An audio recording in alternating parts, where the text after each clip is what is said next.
are more acceptable than the present to the industries. That I'm sure about it. And we should work, being a business school, we should work in this direction. And also, to my mind, that we should gear up, and now the time has come, we should gear up. The world is becoming very, very complicated because of n number of reasons. So I'll not waste much of your time because I'm not the speaker. Uh, so I'm sure that this we have very eminent panel members and to be anchored by very eminent, very young, very knowledgeable anchor moderator. So I think that this discussion this evening will throw some light to show us some path that how the two entities, the academia and the business school, especially the higher education institutions, will prepare the future workforce to make them more competent, so that they can meet the challenges, mitigate the challenges in this more complex, more strong VUCA environment. So I have no doubt in my mind there will be huge takeaway for all of you and me too. Thank you so much.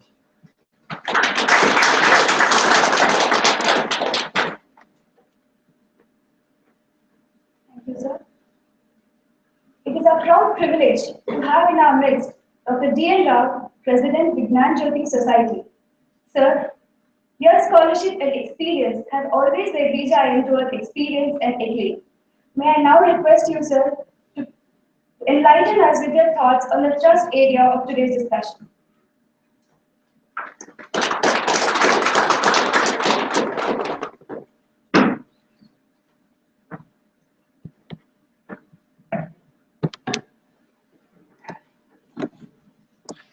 Good evening to all of you, and thank you for giving me the opportunity. I belong to an age where the term SWOT was a popular one: strengths, weaknesses, opportunities, threats. This one, I found VUCA a very, if you apologize, I apologize myself, a very sickening word. Volatility, uncertainty, complexity, ambiguity. Where is the positiveness in that one?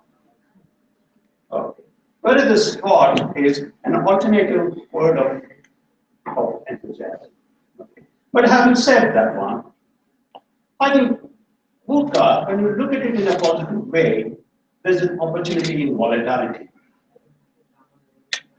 You have seen the currencies here, and how many people are making money in fluctuating world of the currencies?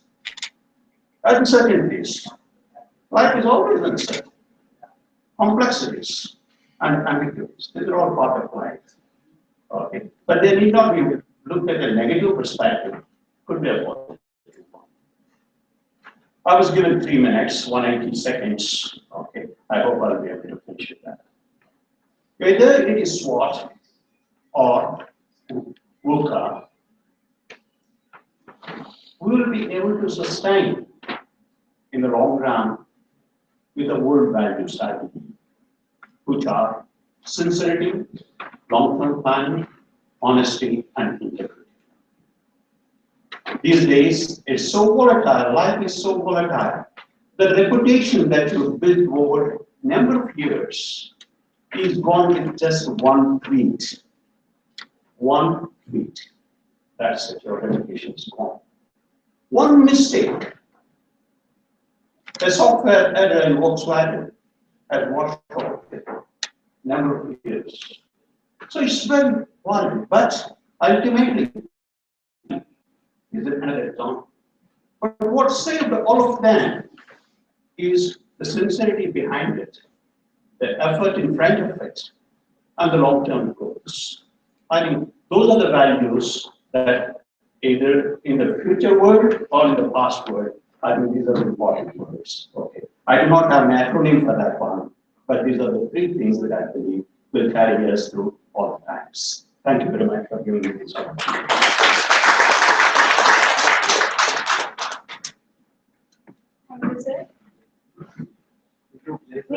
gentlemen, VJIM has been hosting Business Conclave to foster and strengthen the industry-academia partnership for the past 4 years. But today's evening is special. It is special not because of the topic for the discussion VUCA, but the topic for discussion VUCA, which is highly contemporary times, but because of the august presence of several luminaries from the industry. And to discuss the topic, we have amongst us 4 eminent personalities from the industry who have excelled in their own right.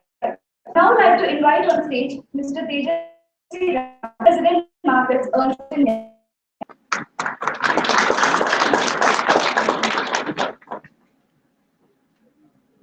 I would like my colleague Vijay to honor bouquet to Mr. Tejawsy Rama.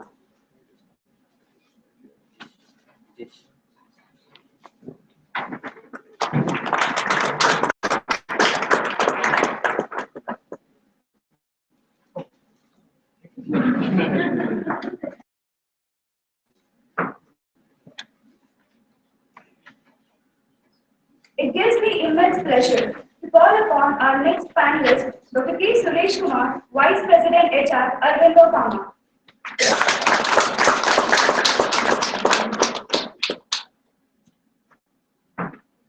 Elena, may I now request you to present the bouquet to Mr. Kumar.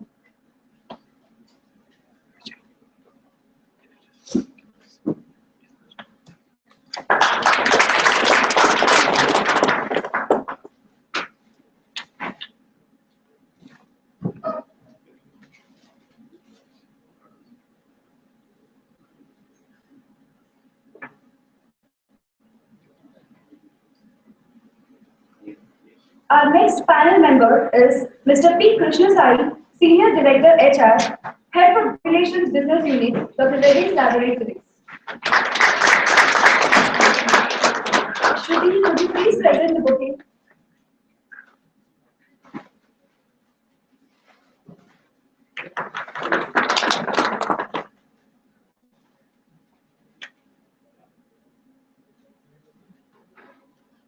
I would now like to call upon our next panel members, Mr. B.C. Moli, Head Learning and Development, Science Infotech. I would like my colleague Sai Krupa to welcome Mr. B.C. Moli.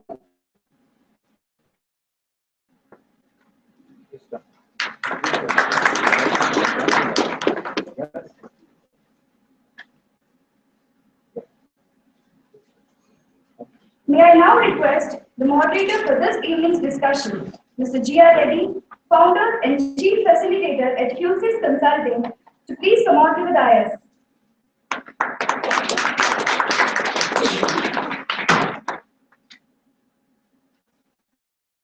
I request Karthikeyan to please present the bouquet.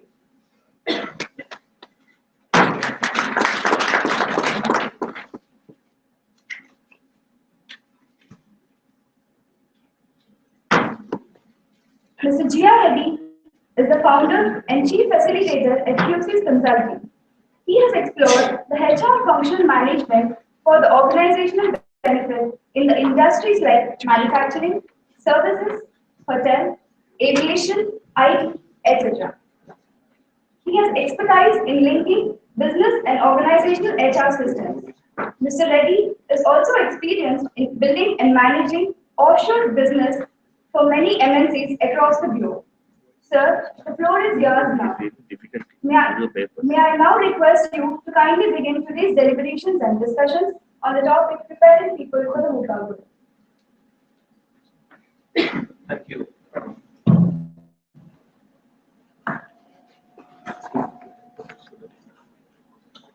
Thank you. It's a privilege to be here, and as always with VJIM, it's been a very long association for us, more with the students as well, and also working with them on many of these activities. And I'm privileged to have this position to be here and moderate this session. What I will primarily do is I'll introduce a bit about the my panel members here, and say a few words, and we will leave it to them for each one of them to speak for 5 minutes on the topic that we have today. And we invite any questions from your end. So my objective is to make sure that there's enough questioning that happens, so that there's more information that can be gathered, or the experiences that we can actually share from them, as well as some of the experiences that we may have in the form of questions and deliberations.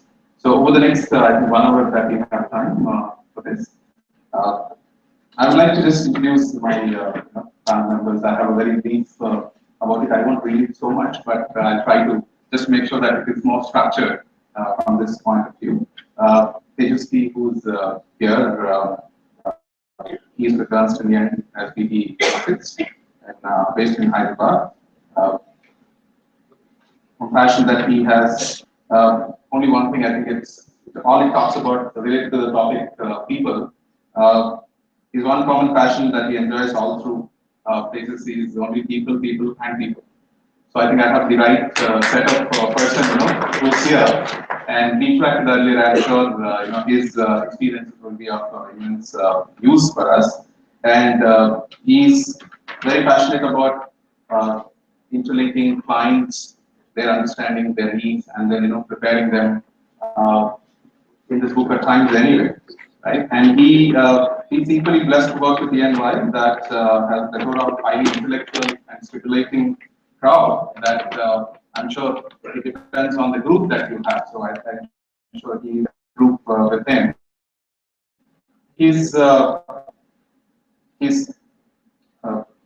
One of these that the quote that I would like to read here.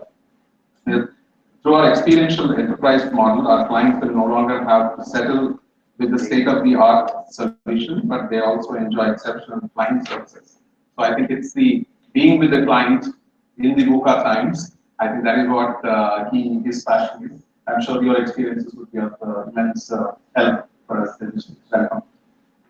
I also would like to talk about Dr. Suresh, who's the Vice President for Aurobindo Pharma. He's a passionate HR facilitator towards business and people development. And he's heading the function of Aurobindo Pharma. IMC, the formulation division and formulation R&D, and linking HR systems and processes with business deliverables, leadership, talent engagement, organizational transformation, performance management, and operations. These are the areas that he specializes, and I'm sure his experiences would be of immense help to us today. We have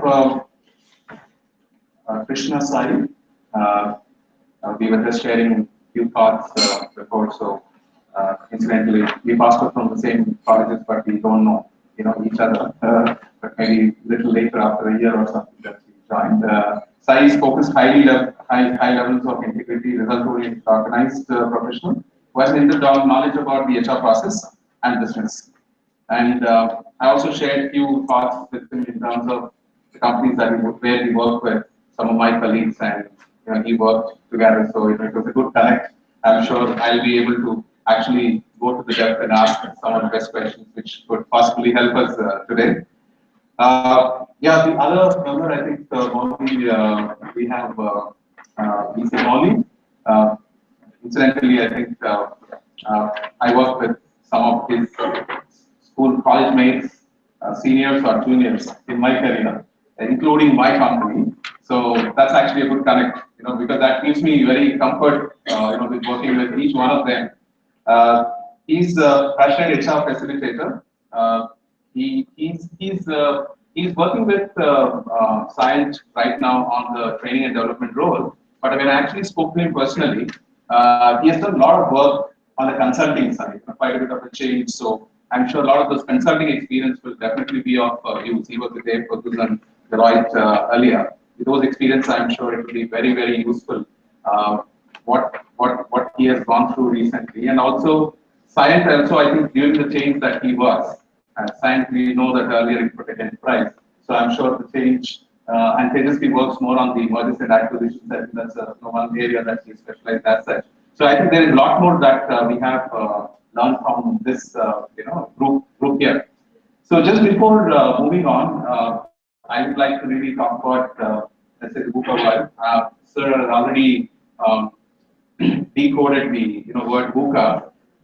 Maybe I think we will not be in a position to explain the same way. But what I would really say is that I have been 10 years in HR, the other side, and after that 15 years running a business.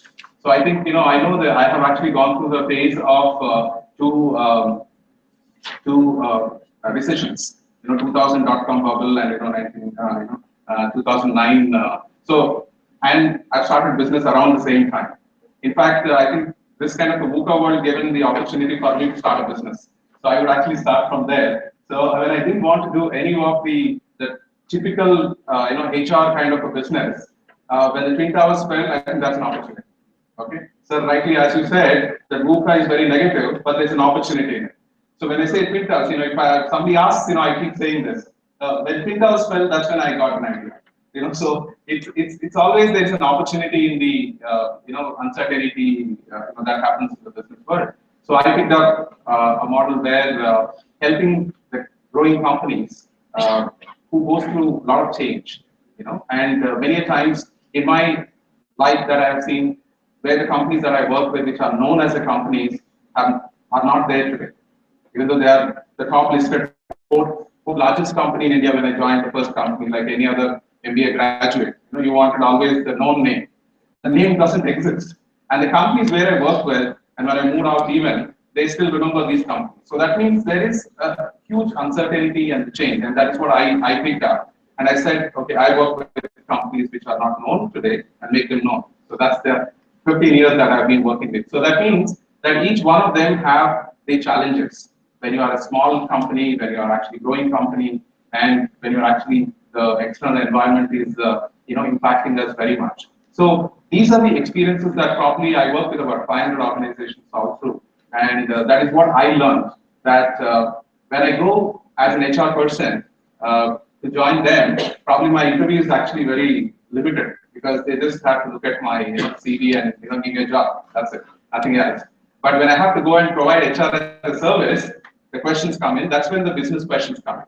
And every day in, day out, every small little thing is looked from the people point of view, how it's impacting the business. More on how these people management which will impact the organizations and how we can actually think through this journey. Right? And I'm sure I will allow them to speak for a few minutes on their own, and then I have more questions. But I think most importantly, when you're actually sitting here, you should have more questions than any one of us. Okay? Even though I prepared my questions, if you create my job, which is being given to me, I must make sure that every other question that is asked and extract the information from my panel members. So I move on. Peter, would you like to start?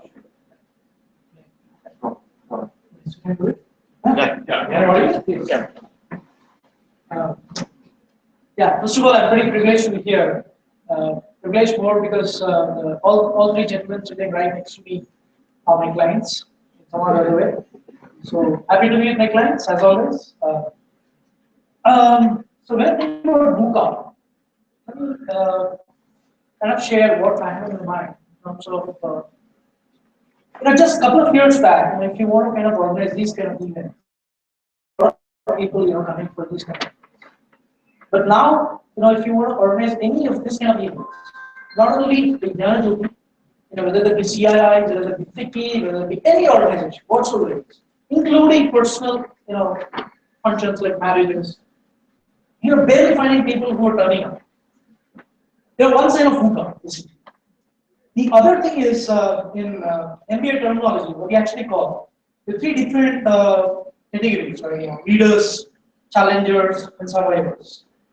So today, if you see, the leaders category is kind of getting diminished, and so is the survivors category. All are falling in line with the challengers category. It's a fantastic sign of VUCA, basically, how it's happening. And the third thing that we actually talk about, which all of us are invariably struggling with at the moment, is We have so much of information available right now. So what's happening is, I'm in fact deeply concerned about what will happen in the next generation. At least at our generation, we have had some scope to kind of study, read through, assimilate the content and all that. Today, if you want, everything is available at Google. You just do Google and you read the first 3, 4, 5 sentences and that's it finished. So your attention span is kind of getting reduced over a period of time. So this is another sign of demand. So in terms of VUCA in the business world, these are some of the things what occur to my mind when I want to kind of find VUCA. But when I define VUCA in the business world, and I talk about people in particular in the VUCA world, I've just taken note of a few companies which actually kind of are redefining the way VUCA is working. Let's talk about Google. I always felt that Google was a leader, but to my surprise, I understand from very credible sources in the organization.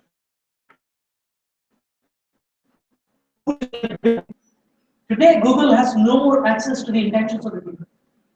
Just to illustrate an example, if you want to kind of go to a restaurant, order some food of your own preferences, whatever it is, you actually used to go to Google. Today, people would go to a Zomato app. So Google is slowly becoming oblivious to the preferences of the customers. So Google is no more in a position to kind of interpret what's happening in the market. I'm just talking about only one simple example. There are a lot of other things which are happening around us. So it's creating a highly volatile scenario, as in the needle can swing to the extreme end. It can be plus 10 or it can be minus 10, it can be anywhere. It's more like becoming like a casino. You actually play the casino and you don't know where it actually stops. So it's pretty much become like that. You really do not know where things are going to end. So flexibility is a very, very important element. And that Google is unable to do at this point in time because Google has grown into a larger organization. So one of my friends actually worked in Google back in Silicon Valley, responsible for the launch of Nexus. He claims that when we were a smaller organization, we had that innovation capability with us. Today we do not have it anymore because we have become larger in size, and we need to handle multiple things.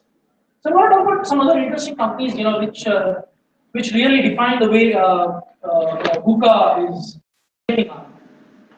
I think about 10-15 years back, when if somebody wants to actually get married,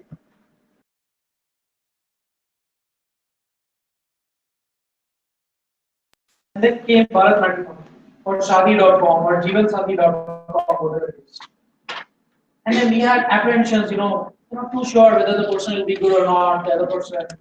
So we really want to believe websites or not. Slowly we sunk in the websites. And then a lot of percentage of the people today are using Bharat Matrimonies or JeevanSathi. Next comes the next generation, Tinders of the world. Tinder is obviously started as a dating kind of a website portal. Today, a lot of people are actually looking at Tinder to actually find out, even figure out new their next would be. So things are changing big time. And if you notice, the way the VUCA is kind of characterized is that Bharat Matrimony took 10-15 years to kind of come to a credible stage. Whereas the Tinder just took about a year or 2 years. Now you're seeing the change in the pace at which the organization is changing. It's humongous. I mean, by no stretch of imagination, you can actually think what's going to happen next. Like Sir was telling that, in just one tweet, your entire credibility, the reputation that you actually built up over the long years is smashed, it's finished. So today in consulting world, if I want to really say something, I have to be really, really careful to say, what I'm thinking about. So this is the kind of environment we are envisaging. So let me quickly talk about some other.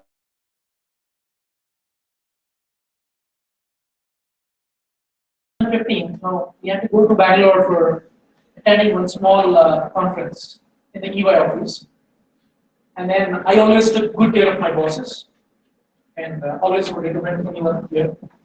So my boss got on, and he actually thought, you probably had a Meru cab, but then I hired a Mercedes-Benz GLA class. This was Zoom car, and for 8 hours, the Mercedes-Benz GLA class, it's a self-drive car. It costed me about $1975 for 8 hours, including the fuel.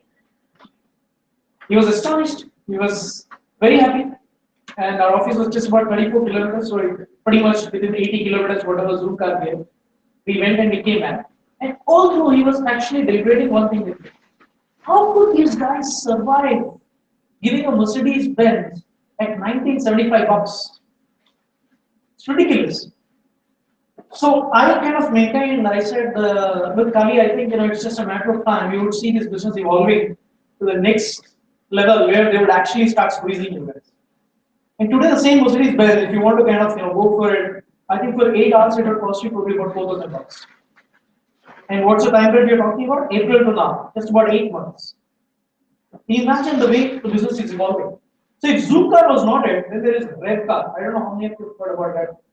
I always love experimenting new things, so I experimented RevCar.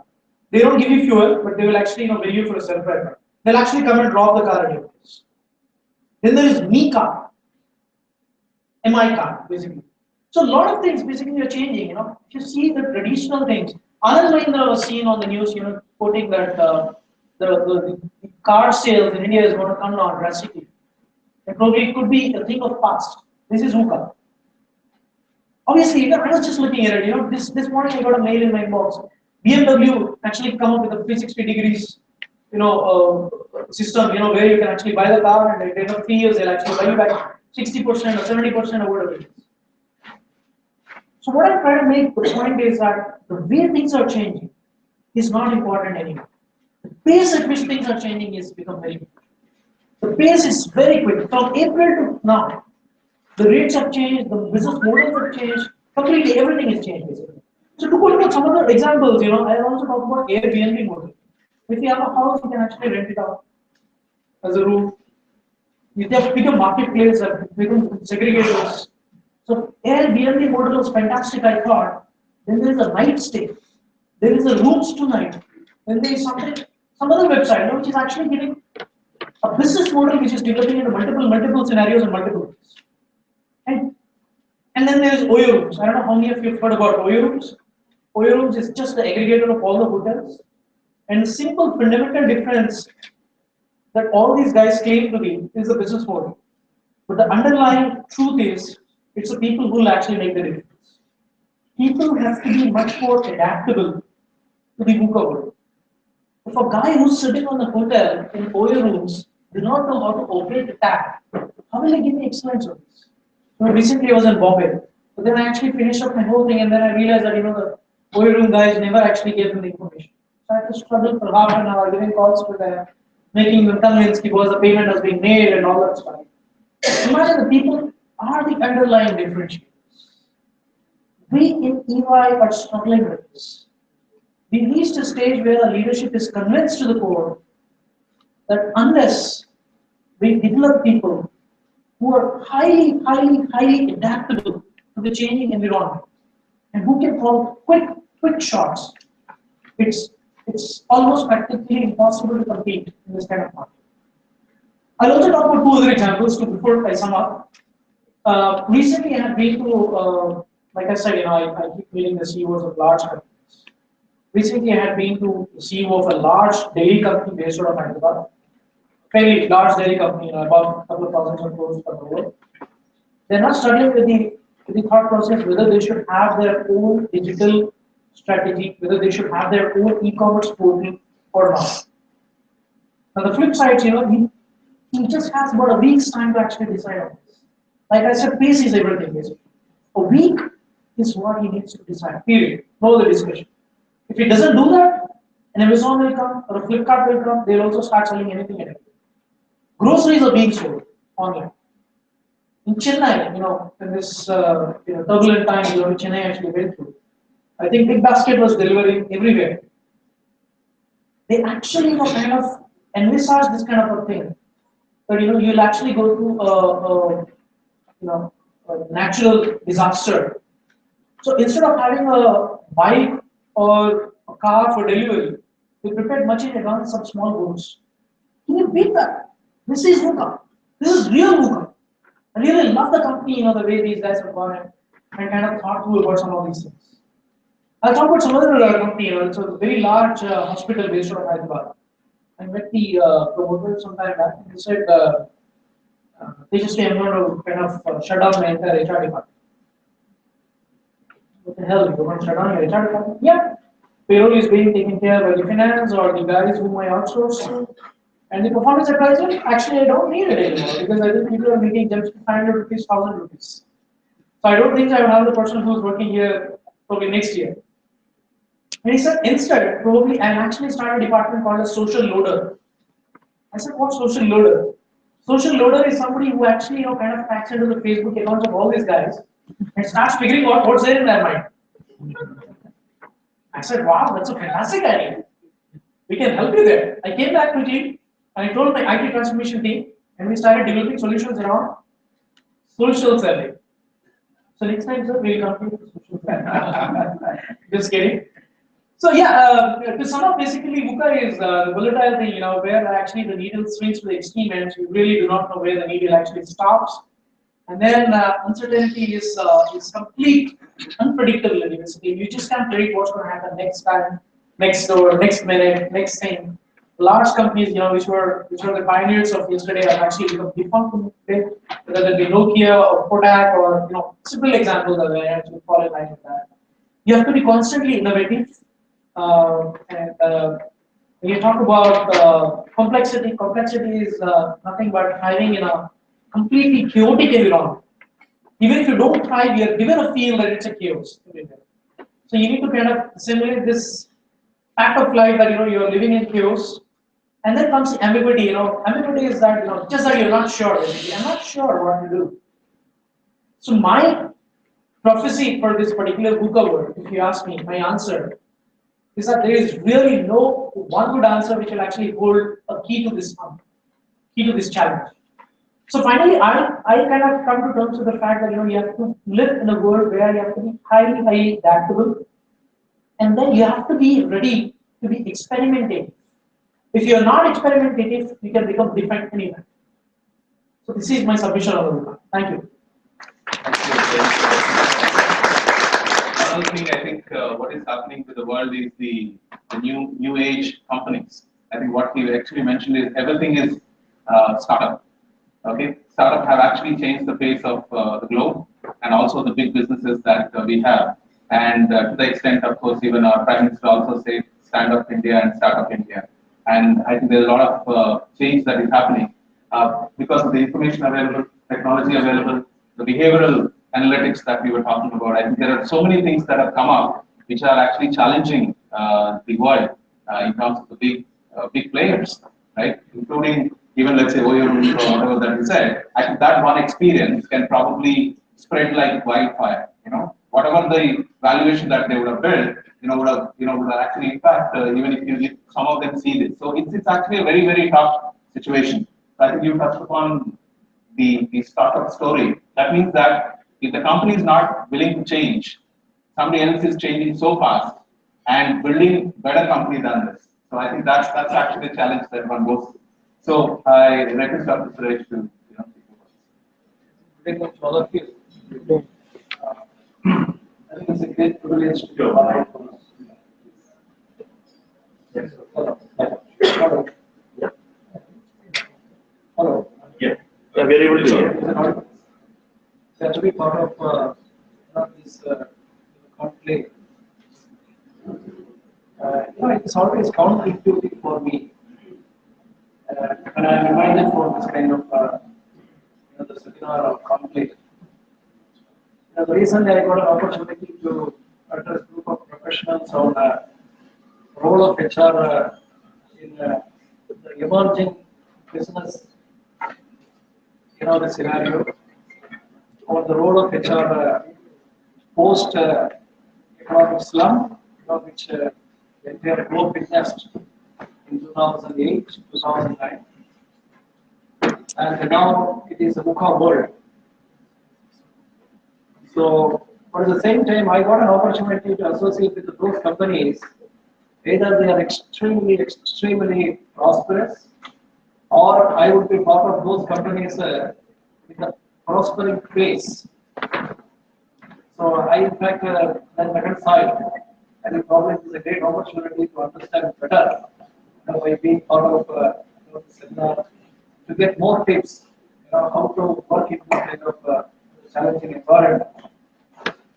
See, 22 years back when my professor taught me, Suresh, business is uncertain. And what we are going to do is that we are going to equip with you certain basic knowledge and skill so that when you get an opportunity to be part of the business organization, you will be able to manage those business organizations extremely well. I think what my professor taught me in 21 years, you call it as a, the VUCA world, or, the economic slum, or the recession, or liberalization, privatization, globalization, it remains same. Now, this is my, my approach. See, for example, in the year 1997, I think there were about 21, the management consultants from Dartmouth, Harvard Business, Kellogg's, they joined together along with the industry professionals to understand what really works in this kind of a challenging scenario. After 10 years of their research, I think the professor also said, I haven't found, the C, what is the research-based approach. After 10 years of research, they come out with one particular formula. This formula is called the 4+2. So what is this 4+2? The 4 stands for fundamental practices involving human resources. And 2 stands for complementary practices involving human resources. And the performance differentiator is the focus here. Based on the performance differentiator over a period of last 10 years, they have categorized these industries into 4. There is winners, climbers, tumblers, and losers. Now, this 4+2 is applicable to those industries which are very, very successful. Those companies which are very, very successful in managing their affairs during this uncertain time. So the first one is the human implications. The first aspect of this 4+2 is strategy. Now here what they are telling is that strategy is not for management to strategize. Strategy is for the organization-wide strategy where HR will play a very crucial role to connect the strategy. For example, the organization which I am representing, the top management is very clear. We want to be the #1 player in generic business.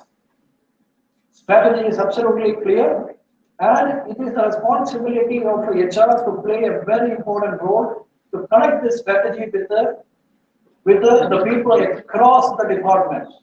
So therefore, 4+2 first is the strategy which really talks about people should be connected with this particular strategy rather than talking about the strategy at the management level. Second aspect of this 4+2 formula is execution. The managing industries in the turbulent time, what C.K. Prahlad and the Gary Hammer rightly explained, execution with the discipline. Here we must consistently, in line with the strategic priorities of an organization, like let us say the customer focus, or optimizing the cost, or the productivity. So how HR can play a very, very important role, in building, this kind of a connect with the people across the organization. So the strategy, as far as strategy is concerned, this is a fundamental practice, and execution is concerned, this is a fundamental practice. And the third fundamental practice is a structure. I think what Tejawsy said, we don't believe in too much of hierarchy, in our organization. Our primary motive is agility. If we want to complete a project, we will form the cross-functional team, drawing, the representatives from, the critical department and see that the project is delivered on time. Hierarchy is there, the discipline is there, but the focus is on this. So making the structure fast, making the structure flat, making the structure flexibility. So absolutely no compromise on this. So 4+2. So the first is definitely the strategy. The second one is execution. Okay, and then this third the aspect is definitely the structure, and the fourth one is definitely the culture. When we talk about the culture, here the HR plays a very important role. This is how we prepare the organization to face this kind of uncertain environment. Can we say that the management is successful in enabling people to see a bigger picture than their simple contribution? For example, when we talk about, let us say, the recruitment to my HR team, I will see that this recruitment should be connected with the ultimate delivery. We call it as an OTIF, that is one time in full. If there is a delay in recruitment, how this is going to affect the SPA, that is the sample per analyst. If sample per analyst is getting affected, definitely this is going to be a dent on OTIF, that is one time in full. So can we able to the channel a culture wherein we as management representatives in a position to create a bigger picture for the people to see, and then there should be a recognition for their the contribution there, the performance really thrives. So as far as these four parameters are concerned, there is no compromise. This is nothing but this is a fundamental practices, and the essence of this fundamental practice is human resources. So that's how you have to prepare people to face this kind of uncertain environment.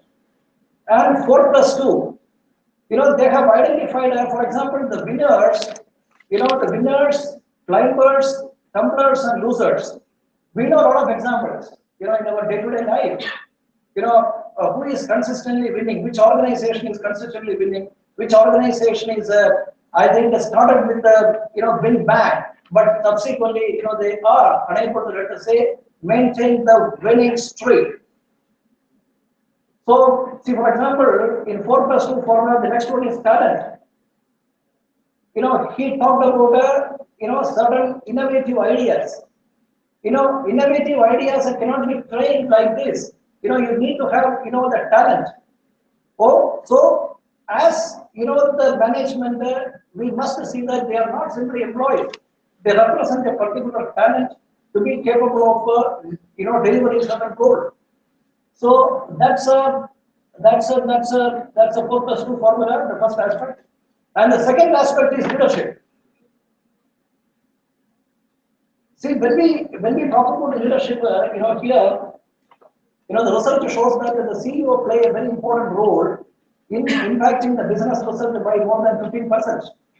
So can HR partner with the CEO to deliver, the business results? That is the second aspect. And the third aspect is innovation. This Moorthy, the Sunil Mittal, when I got an opportunity to meet him, he said, before Bharat Sanchar, introduces the cell phone, Bharati is going to introduce this. So that is called the first mover advantage. 4G, Bharati did it. So that's called the first mover advantage. So therefore, innovation means it should be timely. It should be in line with the, the larger, the customer demands, so that, this innovation plays a very important role. And the last one is merger and acquisition. See, today, it is not the problem of merger or acquisition. It is the problem of post-merger and acquisition. When I was part of Nicholas Piramilla, okay, I think the Aurobindo took over, the formulation business of Nicholas Piramilla. There was absolutely no amortization. A very simple, they said, we are here just to say that your entity remains. As long as you are comfortable, your entity remains. Even they didn't bother about changing the performance management system.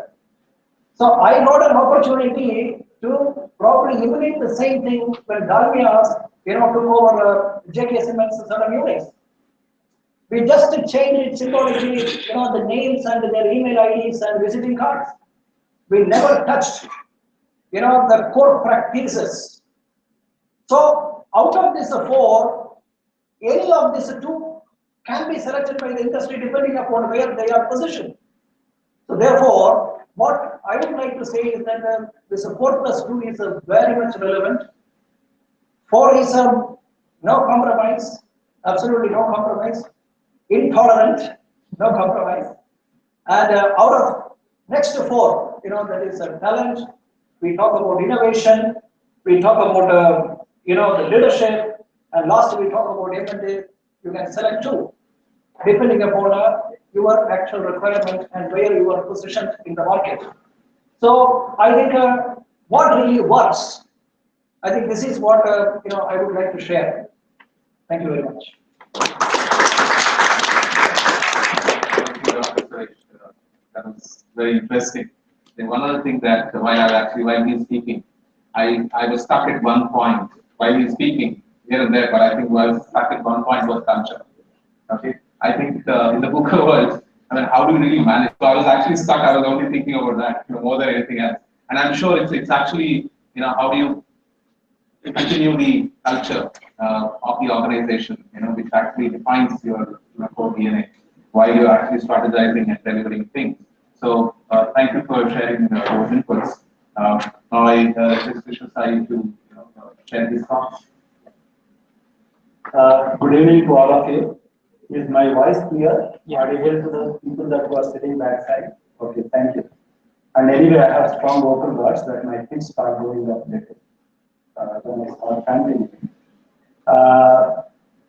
So I'm happy to be here and share some of my experiences. Though I don't talk about VUCA directly, and when I talk about the story, probably you can relate, and then you can add your own insights, and then I'm happy to clarify if you have any questions around that.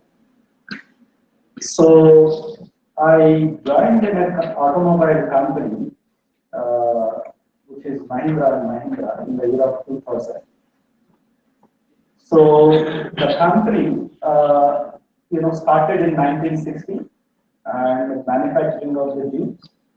And they were the market leader. Customer used to stand in the queue, waiting for 3 to 4 months, buying a vehicle. And which is seen as a wrecked vehicle. And by and large, police department used to have these vehicles for municipality or some of those government companies or even defense sector. To large extent, the clients are government those days. And in such situation, the dynamics started changing in the country, and Tata Motors launching Sumo, and the ambassador feared the competitors, and Moorthy and are the strongest competitors to Mahindra. And in 1998, they wanted to have a different vehicle, and they don't know how to do that. They were looking for a talent, and who had attended the interview in Mahindra & Mahindra. Very interestingly, that he had written a mail to the chairman of the Mahindra, saying that he is not interested to join with the company. It is not for the role. It is not for the package. The guy who had interviewed him, he didn't like the kind of questions that he had asked. You see that, in the early or late 90s, that in a manufacturing environment, getting a job itself is a privilege. And in such a big company. And it is not for money, it is not for the role, it is not for the title. Title is also very good. Working in India, that we are so much likes and dislikes on titles. So then chairman actually called him and told to the young gentleman that he had really passion to build, a good automobile business in Mahindra & Mahindra. And but he's looking for talent to come in and talent and to change the company and to transfer the company and to release different vehicles in 1990. He's convinced with his commitment and passion that the chairman brought in. This is where that I just would like to say that Volatility that is replaced by a strong vision and commitment. Probably the V that I'm talking about, VUCA, you can replace even when you have a strong vision, the volatility will not be there in the organization or in the minds of the people. He brought his strong commitment and vision statement that he wants to see the company as a leading automobile company in the globe. That is what his commitment that he brought into that young gentleman, and he joined in that organization. Today he is a board of director and CEO of the company, who is Dr. Pharma. Then the second point that I just would like to bring is that 1998 they launched a project called Scorpio. And it's highly aspirational. And the project cost those days itself 500 crore. And 3 years they thought, it went to 5 years, it went to 6 years. Ultimately that they could launch the vehicle.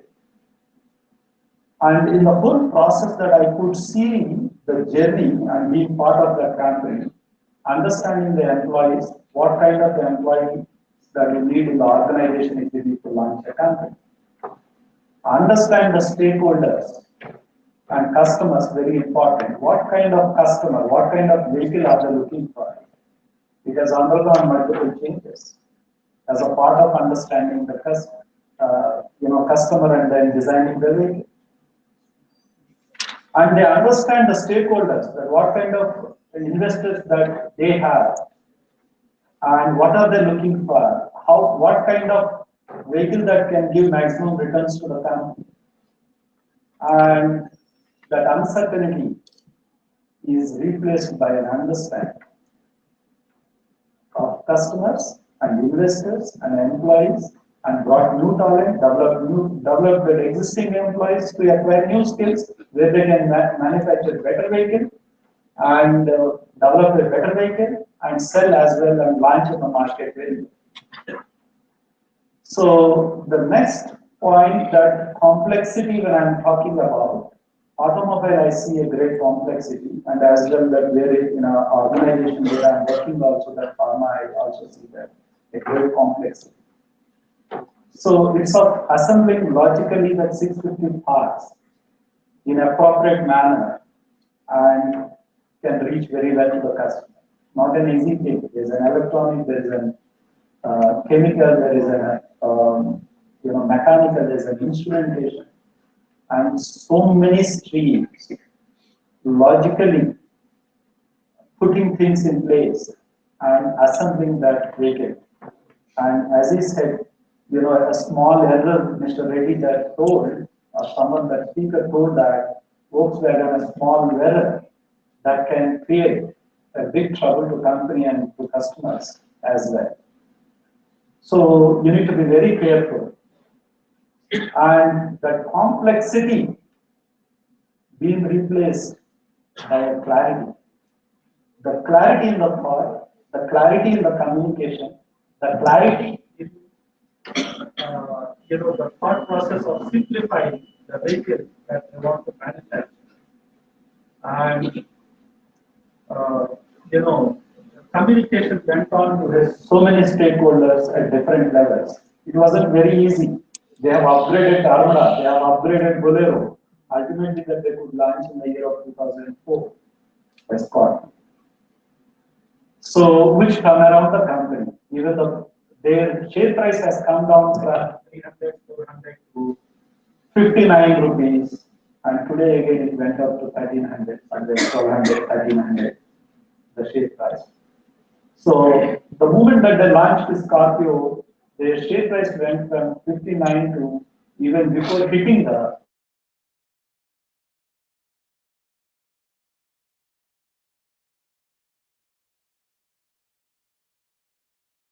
rupees by the time I left in the job 2005.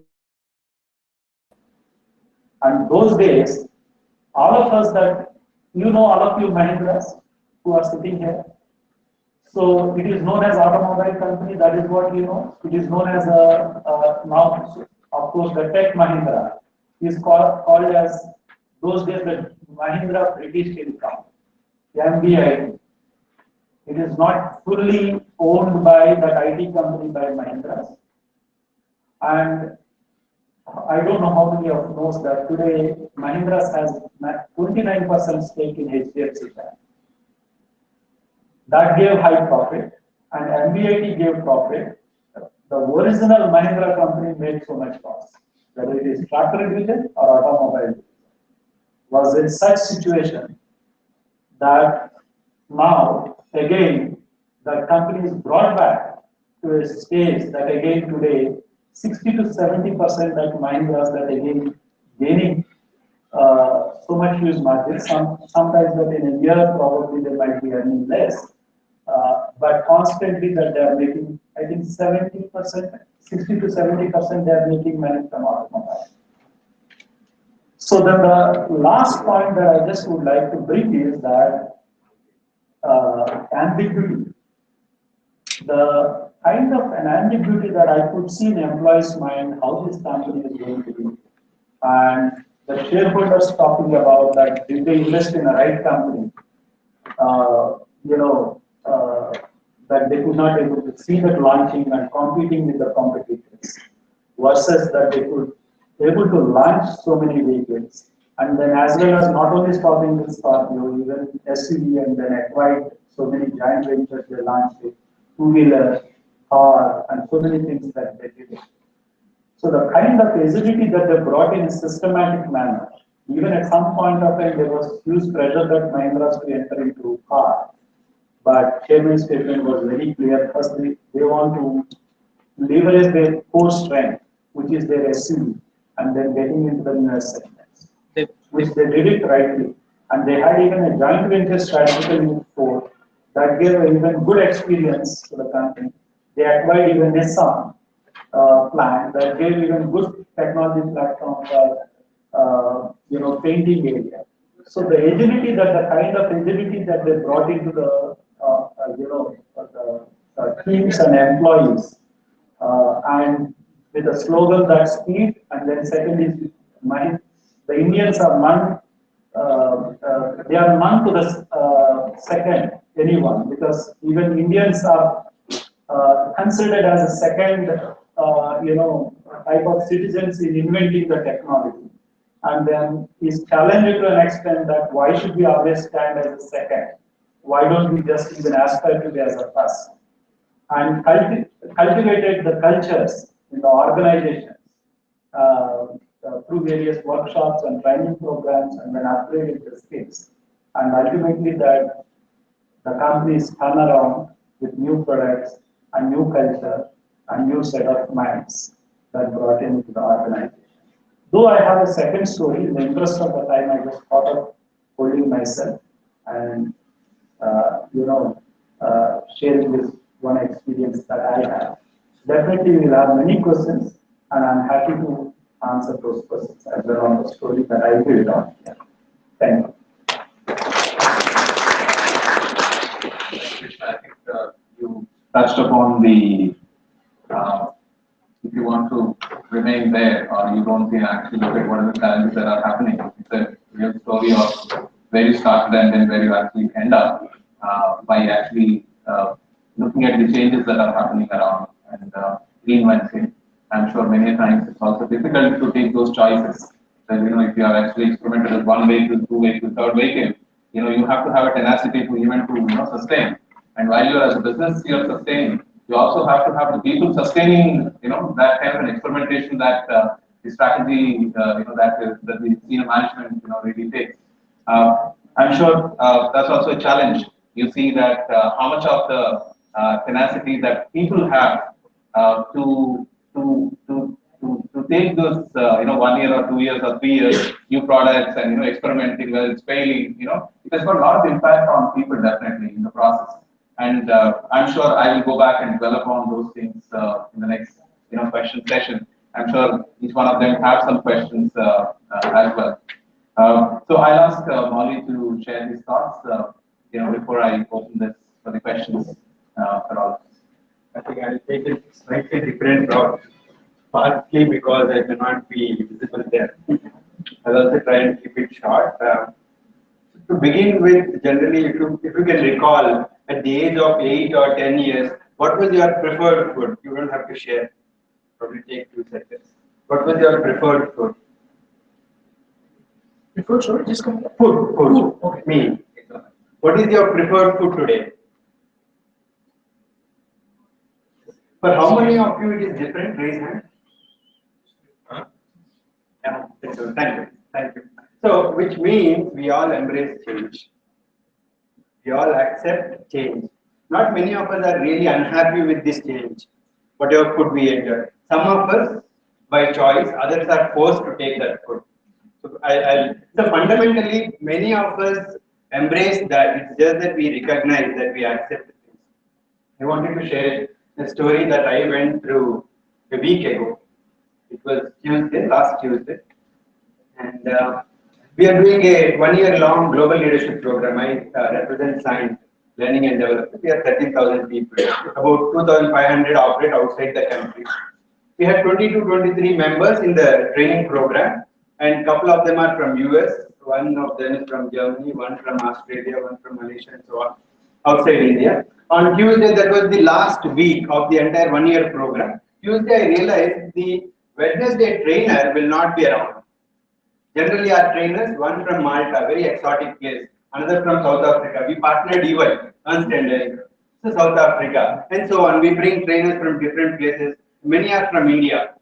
Now, Tuesday around 12 noon, I was in another training session. I got this message saying that the trainer who is very, very unwell, and apparently the trainer is somebody who has exceptional talent, a director with EY, and who is also standby for a couple of other programs. Now, the choice offered to me by EY was, we have 2 other trainers who will deliver the same session extremely well. I spent about an hour and a half and decided I will deliver that training session. So it went on so that following day, it was Wednesday. Wednesday morning I started in a similar way by sharing a story. So, and I spent explaining that story for 2 hours. Probably during the whole process, I shared MIT Institute's research work in 2012. End of the day, I looked at the feedback, and not to criticize you, of the 3 days of classroom training, I got highest feedback in terms of score. So overall, what I'm trying to convey here is, I think we can't predict what is going to offer us on the following day. So before day, at 10 o'clock in the evening, I started preparing for it because I already had scheduled meetings till 9:30.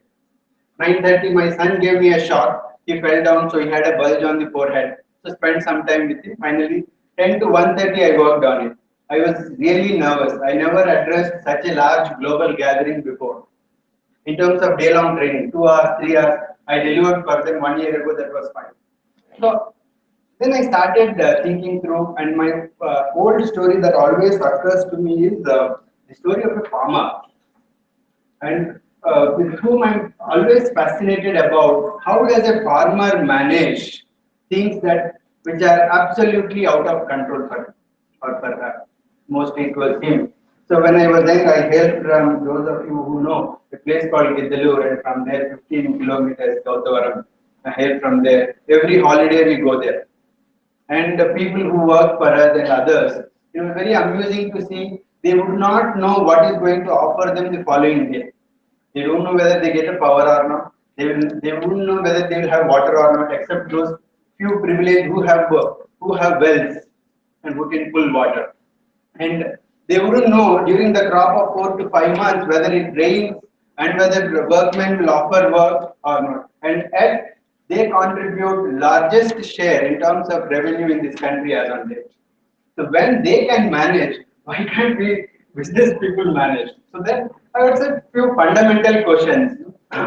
Why people get to work after so many years, 16 years, 19 years of education? Why do we get to work?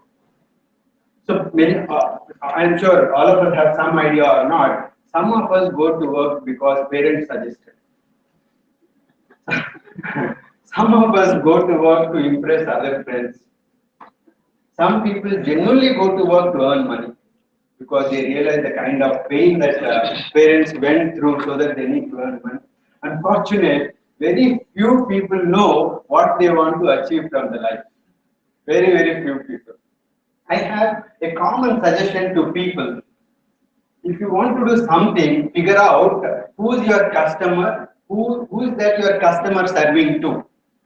If you want to be in business or do some service, you have to recognize who is your customer, who is your customer's customer.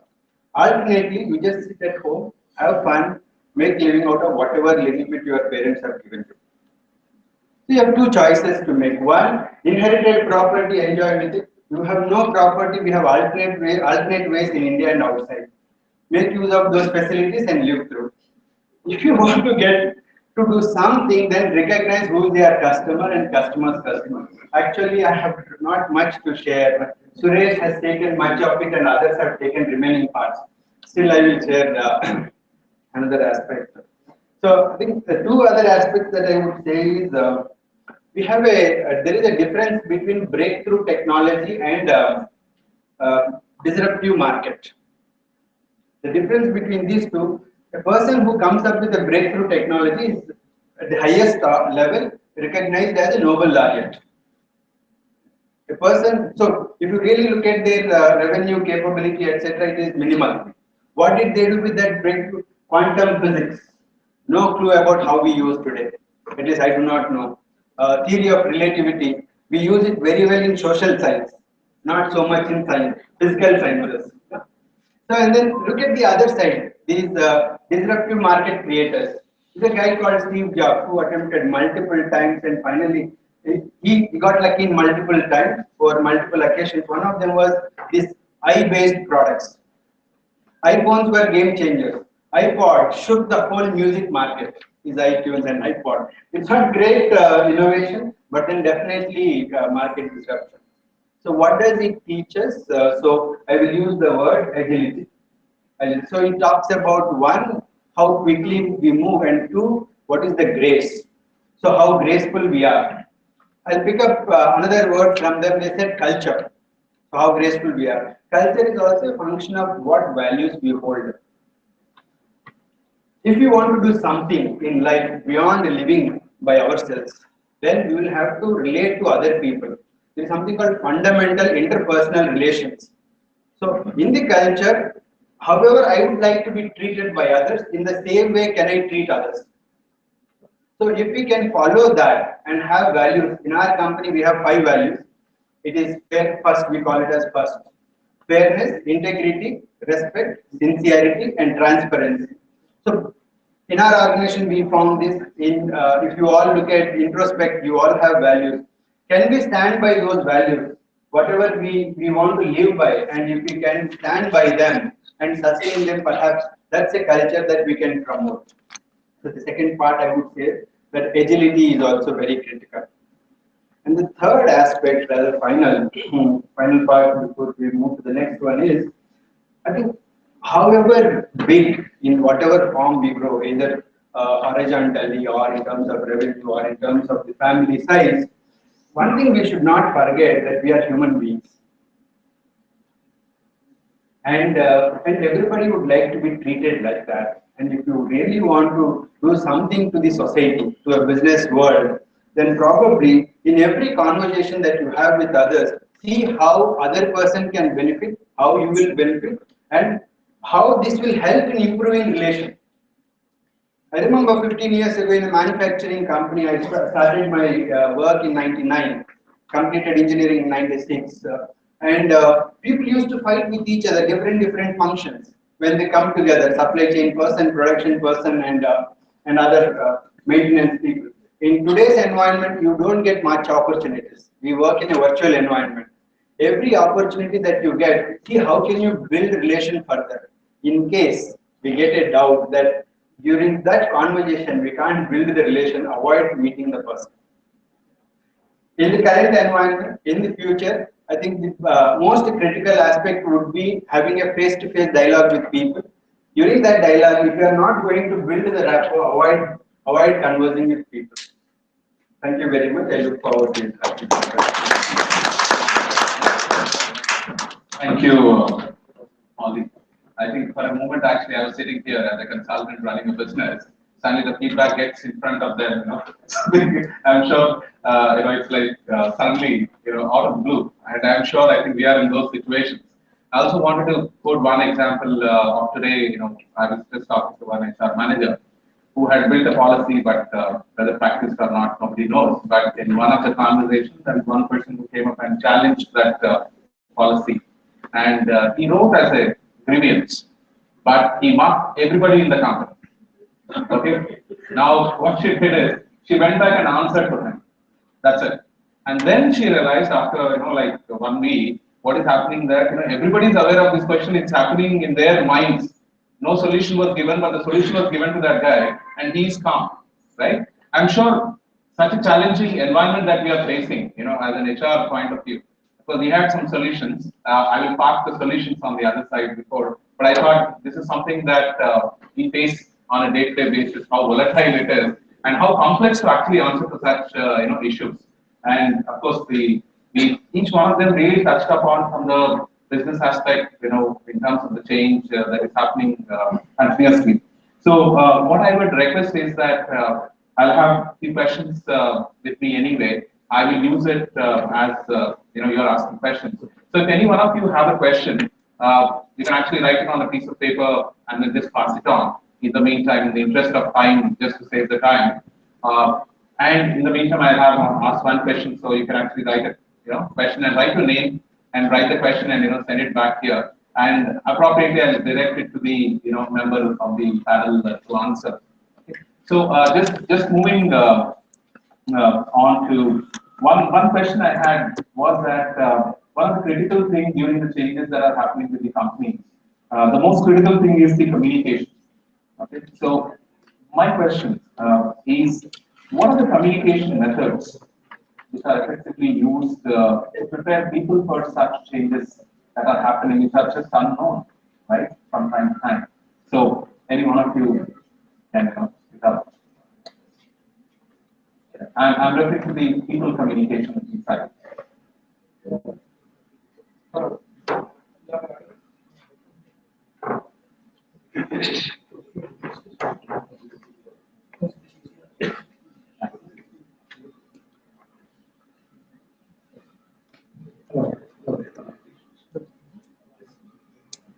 See, 6 years back, when our company underwent a very VUCA sort of a situation, what chairman of the company did in consultation with HR department is that I would like to address the group of people in every asset facility. In every asset facility, because 6 years before, when we received import alert from the regulatory agency, we had a discussion, and what the chairman of the company said, I would like to meet the group of the people personally. And then in one of the the asset facilities where he went and he addressed the group of the people, he said,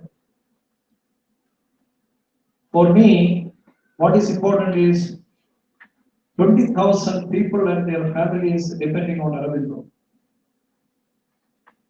I don't want this thing to happen again. Authenticity and originality with which the board of directors of the company decided to go and address the people in large number, in groups.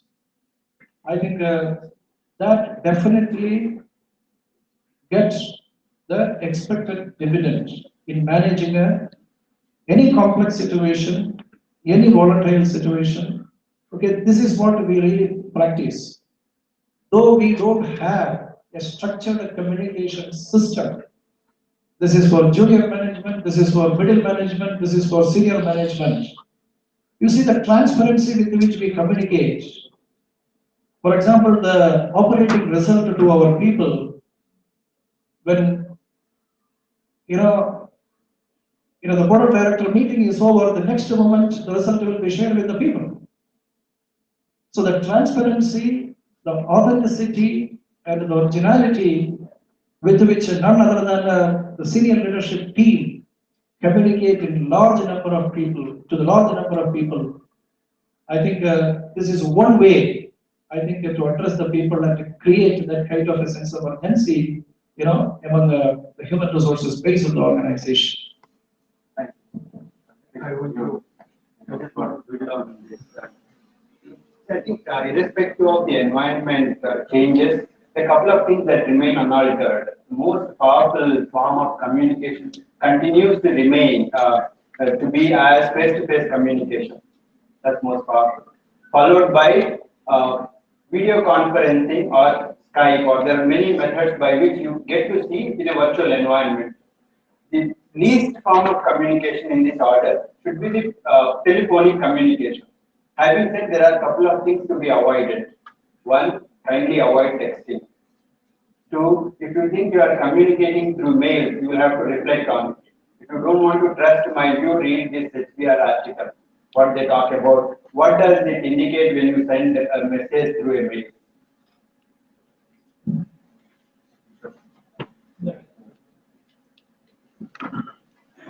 I think for me, I would probably recite some nice stories. Good or bad stories, we're highly a client-centric organization, right? So we actually talk about some of the stories and we tell the person who's right next to me, good story, a bad story, and then it just goes on. The story goes in loops. People like to listen to stories, and we want to get stories. Whether they be good or bad, they need to kind of pick up the lessons from that. So we prefer telling stories to people, the real stories, and as it is. So I think in the communication, I'm sure any happy news is easy to communicate, and anybody can communicate, right? So I was just wanting to check in case if there are any experiences from your end, if there is something negative, let's say it has impacted your organization for some reasons, and how is it communicated? Are there any experiences that you've had, or maybe probably how do you handle it?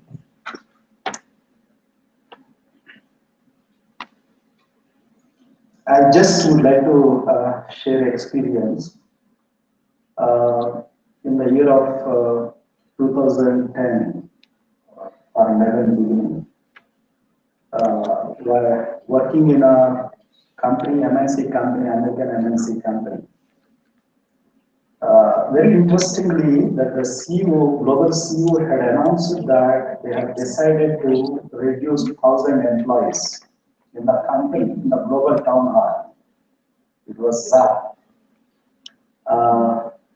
I was just thinking in my mind that the next question that I, should face is that what percentage from India? So this question comes. So, but he positioned it very well, that during his communication that the business is not doing well, and as and when it is not doing well, that we need to look at critically that the resources and costs as well. And as a part of cost, that employee cost also is, cannot be kept aside. That is one message that he passed it on. Second is that he gave an assurance that we also take care of the employees. It is not just anything without personal touch, we do not handle employees. The third also that he has assured that during that communication that we will handle even post-separation issues with those employees whom we separate. And then we reached a stage that where I was supposed to handle, I think 23, 24 employees.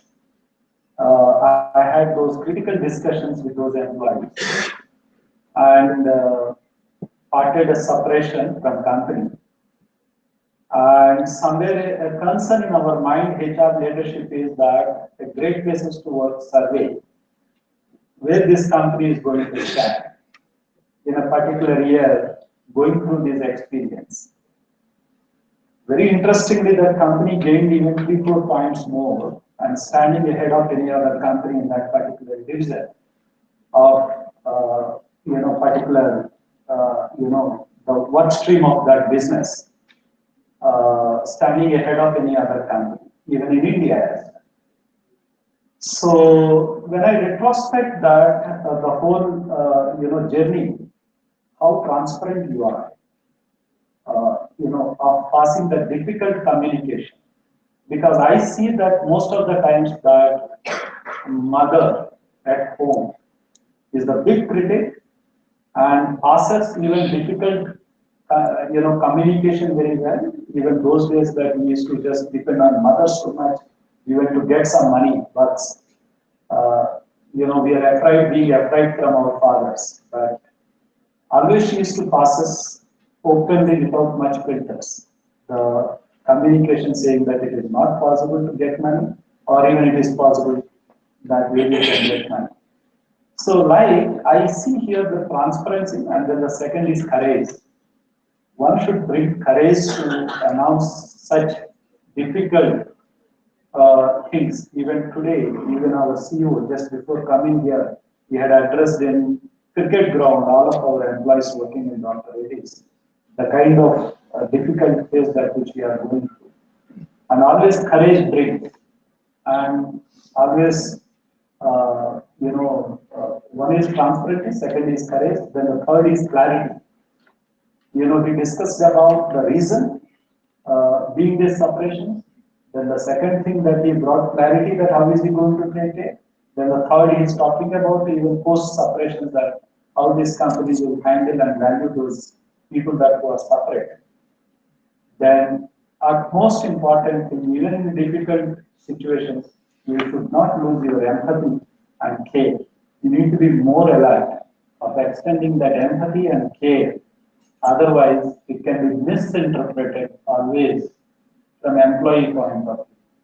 So as long as you are extending empathy and care even in such difficult situations, and you don't lose the balance, and you need to be little more sensitive of extending that care, and the employees will understand, and those employees in the organization will stood that company ahead of any other companies, even after separations. Thank you. That's an interesting thing. Now, what's happening? We see some of the business opportunity. While this is happening, volatility and all these, I'm sure mergers and acquisitions. So currently, we found something called an outplacement. That happens when you actually have to shut down. So I remember handling it. One of the 34 years old research center has been closed by a pharmaceutical company, in Bangalore. So we had to actually help them for 4 months, completely sitting there inside. And it was very difficult because when the first they have to announce that every one of you are, including from the MD to the lowest scientist, is actually asked to go. 168 people. The joke is that they've been working with compound, but they have never seen outside of the compound, of their facility. Because they've been there, since the time that they started their careers, and they're almost at the retiring age, or maybe, but they all have double PhDs and all that, and they never seen. And imagine the kind of trauma that goes through. And I felt, when this communication was to happen, the team from UK, all the top team were actually there. And, they asked us, actually professional organization to also to come and stand there, just to give that confidence. And I was just reflecting on that when you're saying about this. And I'm sure there is a very professional way of handling such communication, which is actually the difficult communication that happens. So I would go back and ask if you have any questions that any one of you. Yeah, please go ahead.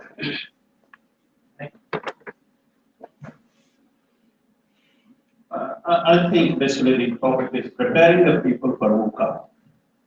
I think in the difficult times, the most important thing is seek help. All of us, for some unknown reason, is shy of asking for help. I think this is one thing that will help tremendously in solving your problems. To support my story, I will extend Krishna's experience with Mahindra's. Way back in 2003 and 4, when they were developing this vehicle, beautiful vehicle called Scorpio. I still remember it was Diwali 2013, 2003. They were testing Scorpio at the test center at Nasik. Pawan, the research director at that time, was there. Executive director was there. Anand Mahindra was there. And they promised the line 6 months from then on. And they hit the biggest problems. The engine was noisy. It was consuming more oil than petrol. And it was an mess. We were at JM was partnering with them. And we were against that 2,000 crore turnover, ours was at that time maybe about 40 crore. Then in the middle of the afternoon, my partner, Mr. Jayachandran, receives a call from Anand Mahindra. Okay, can you fly into this one? Fly into Nasik? I said, Diwali, what's the problem? No, we have a problem. I think we require your help. He sent a helicopter, flew in there, and this gentleman there is an expert of diesel engines in the country. And that's it. I think a week later, they had no problem. That, I think, is a big lesson for me then and now. So, especially in the times of VUCA, all of us require help. I think most of us hesitate to ask for help. And this is what I learned, I thought I would share with you. And sometimes don't be afraid of VUCA. Can I have a few more minutes? Okay. Don't be afraid of VUCA. I think sometimes it's the most glaring chance to enhance. I'll tell you another personal story of mine. I think it's not only a personal story, it's a story of all of us, actually. June 8, 2014, the government was changing. I was watching television.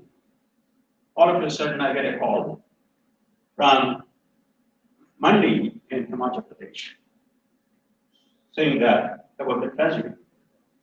24 of our students have washed away. It was terrible. I flew in the next day morning. At that time, all of us were working effortlessly to bring up the institution. And here, now, I think it's a big tragedy. 24 of us students we lost them, they are gone. And then our image is shattered. I flew in the next day morning there, stayed there for 30 days, made sure that everything that's possible to make everybody comfortable happens. I was looking at the future. What happens? We were working so hard to build the name. And this happens. And what happens? And sure enough, we were worried about our admissions. And such a competitive line in the engineering, we run one of the engineering colleges, we are VJIM. We were worried about the admissions at that time. And sure enough, August was the admission time. And all the hard work that we put in, our truthful efforts, sincerity, talking to the parents, looking after them, supporting them, and offering, if anybody is not able to pay the salary of their siblings, we offer them to take them into the institution free of charge. All those initiatives have multiplied, and we were not able to cope up with the rush for admissions. The same thing, the tragedy has been transformed into an opportunity for us. And within 1 year, this particular year, 15, 16 admissions, for the same college, I think the pressure was so tremendous for admissions. I think we were getting calls from everywhere, starting from the cabinet ministers. So life is always volatile, uncertain. But what stands by with you is that sincerity, that humbleness, the staying together. Okay, I'll share this with you. One is the asking for help. The other one is things will come, but stay on course with your sincerity. Thank you. I think it's a real story of just an uncertainty, just how to do what really can happen, and also an institution, always regarded for the you create the future of the people, right? I think it is a tremendous job as such, and I'm sure it's a good learning, from here to learn. Anyone question? Yeah, please go ahead. Talking about the uncertainties and volatile nature of business, the life in general. My question is addressed to one of the HR leaders sitting there. Till other day, this particular product was enjoying the supreme, confidence of customers across the world. Within one day, it falls down. It's not an error, though Mr. Suresh mentioned it. It's a virtual fraud on people, on the nation, and everywhere. I'm talking about the Volkswagen. If you were the HR head of Volkswagen in this sort of a situation, how do you communicate to your employees who were taken aback completely?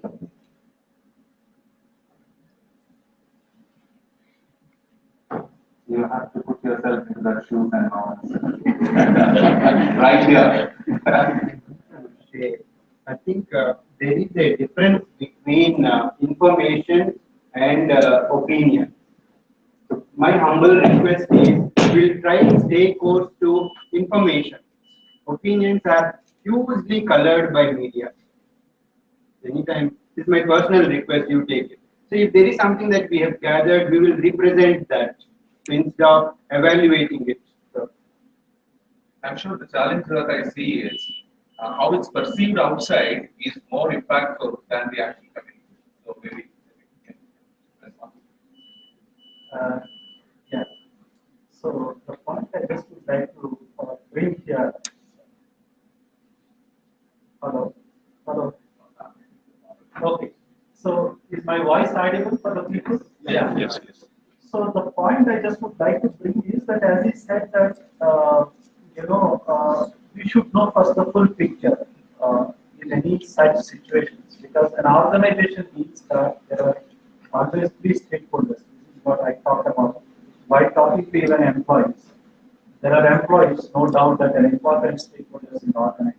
Second is customers. Third is even our responsibility in the society. Is also an important where we are working. So while talking about that, any company normally they have to look at these three aspects of the part. Fortunately, that wherever I worked in a company, that almost all companies that used to think about these few groups and largely taken care of these three groups. But sometimes an error that done by one employee cannot be attributed to the whole company, and unless there is an intention by any top management that they commit. So these two are different. And intentionally that management has framed and manufactured or released a product into the market, versus that there is a process gap or there is an error that done by a particular individual is different. So as I don't know about a particular thing that if I talk about, it is not even true from my side without knowing the fully the picture.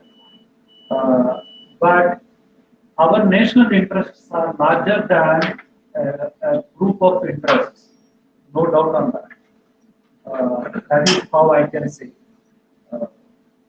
Overall.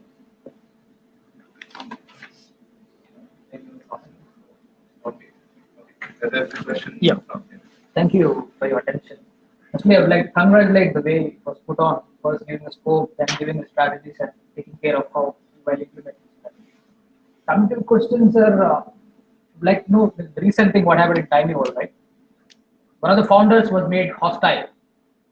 So all the startups, including right from maybe which are not even making profits, which may be extended to some more years or maybe some decades. Amazon made profit after 14 years, and it may continue the same thing here in India as well. Everybody should be ready for this kind of strategies.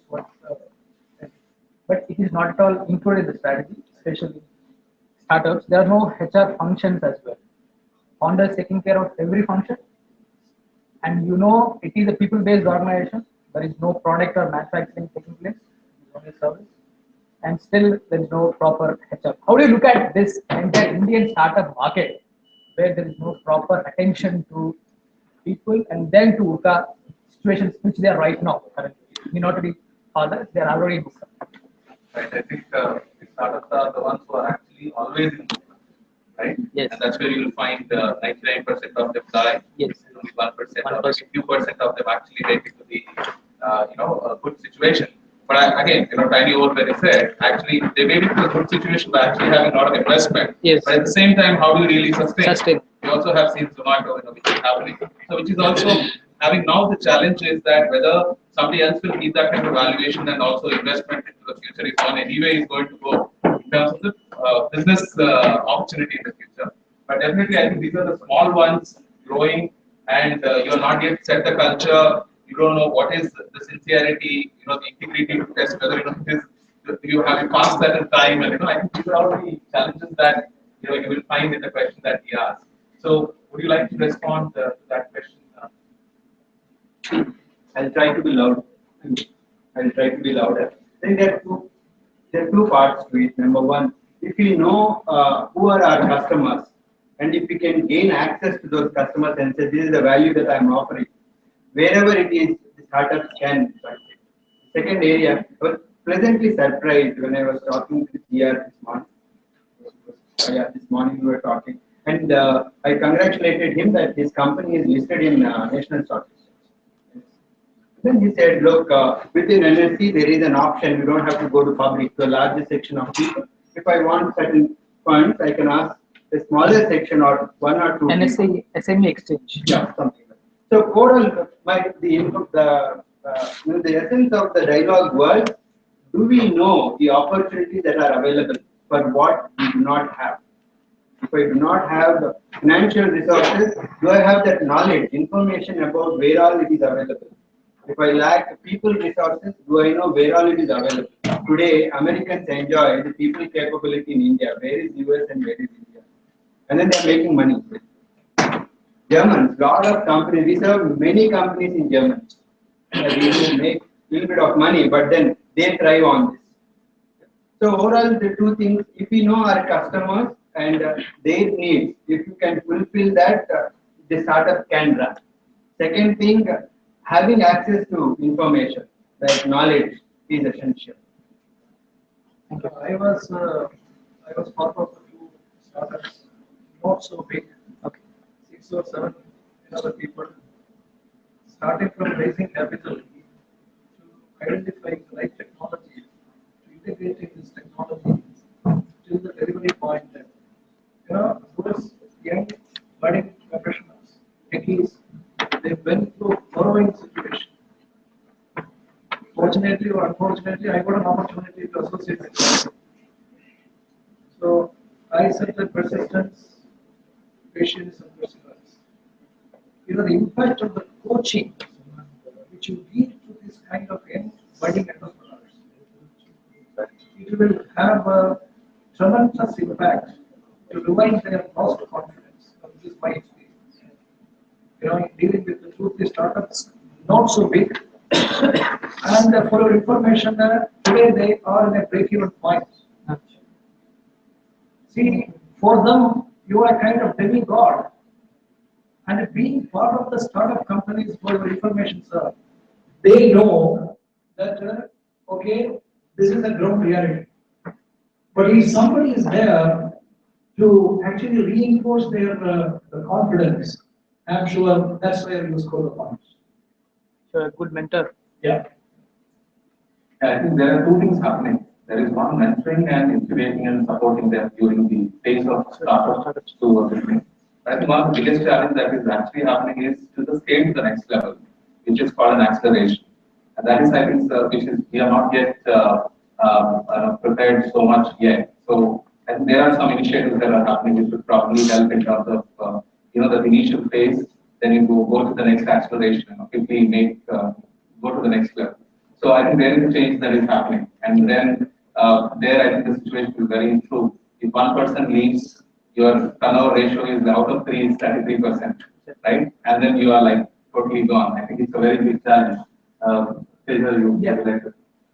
So I think, or not the, am I audible? Yeah. So I think startups essentially, are not really, kind of supported with all the resources. So if I were to be a startup, in fact, just before coming to this particular event, I was catching up with the guy who's got a startup, ex-XLR MBA guy who started his company. Startups have to develop the third dimension of things.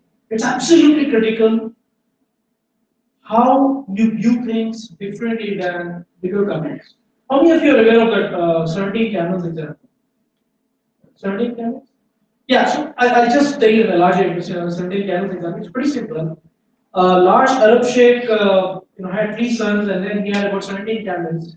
And he was about to die. He says, okay, the 17 camels has to be divided between all 3 of you guys. So the eldest son actually gets half of the 17 camels. The second one gets about 1/3 of the 17 camels, and the third one gets about 1/9 of the 17 camels. Now all these 3 guys are completely amazed. How can we divide 17 camels into these proportions? What father had mentioned.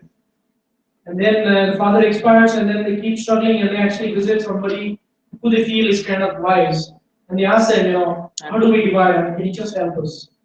And the person says that, okay, fine, I don't have a recipe for that, but if you want, I've got an extra camel, and I can give it to you, and you can kind of divide yourself. So the extra camel comes to the kitty, and then about 18 camels, and the first son gets half of it, which is 9, second son gets 1/3 of it, which is 6, and the third son gets 1/9 of it, which is 2. Still remains one. And essentially, one camel again remains. So 9 plus 6, 6 plus 2 is 17, right? So one camel remains and one camel goes back. As simple as that. So it's critical that you actually develop the third dimension of thinking and have a plan B, plan C, etc. in place, and kind of connect and engage with people. And in fact, that's what I was talking about earlier on the example of Google. When you're smaller in size, the innovation becomes much more easier. So it becomes much more easier for you to actually engage with the people right next to you in a much more productive dialogue. So it's critical that you engage with people, then only you develop the third dimension of thinking. And like Mr. Rama said, you seek help, then only you develop the third dimension of thinking. In fact, it's not hyperbole that when I hit upon some of the tough situations, I don't hesitate actually sharing with my wife or somebody, a good friend of mine, and probably completely get a different perspective. Often we run short of ideas, and we should love to explore ideas from others. Thank you. Excellent. I think one more impact on startups, which we also say one of the critical resource of human resource of startup is the spouse of the person who actually started, whether it's husband or wife, because I think that's the 50% success rate if that supports. Okay, so I think for managing the people, if you're actually able to, this is what we actually tell them. Like in this case that I talked about, the scientists with 30 years of experience wanted to move. Now what to do? Next job is one option, but startup is another option, right? Or a retirement, after 25 years of experience. So one of the critical thing was told that first your human resource that you need to manage is your spouse, in case he or she is supposed to give you an undivided attention in terms of supporting you and no questions asked, whatever you do. I think if that is taken care, rest of the things done. And rest is only 0.5% you have to handle, right? Okay, yeah, there's a question. We have just 5 minutes to go.